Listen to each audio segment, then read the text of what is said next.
Bridges and borders. I suppose most of you have heard of or seen the Peace Bridge in Derry, Londonderry. When I went to Derry for the first time after the erection of the bridge, my first thought was of two bridges in Cieszyn, a beautiful town on the southern border of Poland. In Derry, the Peace Bridge has a powerful symbolic significance, spanning two banks of the River Foyle and encouraging Protestants and Catholics perennially at odds in this city to meet halfway. The bridge is a no man's land for the warring ethno-religious communities, a safe space for facing each other and realizing that there's no substantial divide between Irish nationalists and British Unionists in Northern Ireland.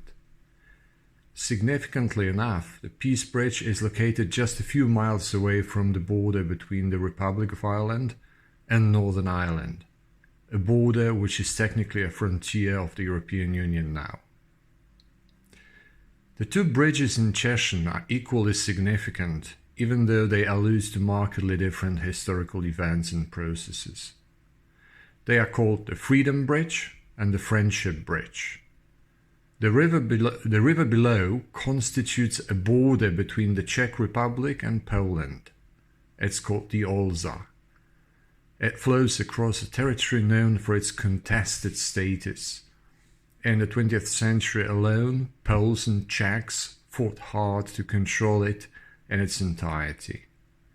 Historically, the borderland on both sides of the river is called Upper Silesia, and more specifically the Cieszyn Silesia, Śląsk Cieszyński in Polish and Teszyńskie Śląsko in Czech.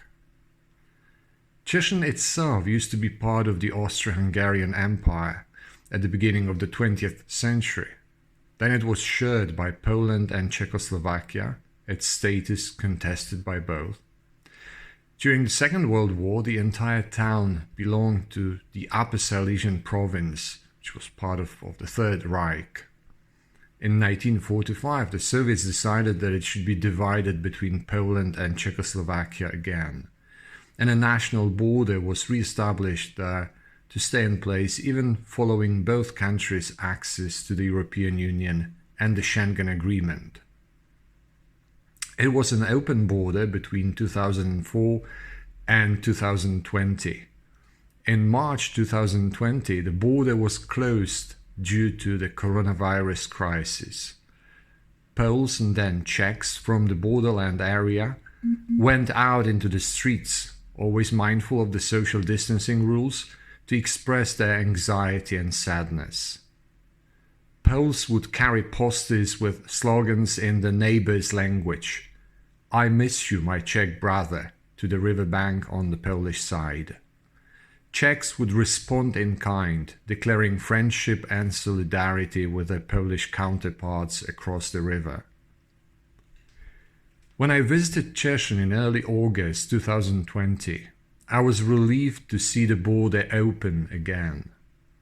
I crossed it merely to feel the elation and reassurance of the freedom of movement promised in the Schengen Treaty, things we have started taking for granted in Upper Silesia at the beginning of this century.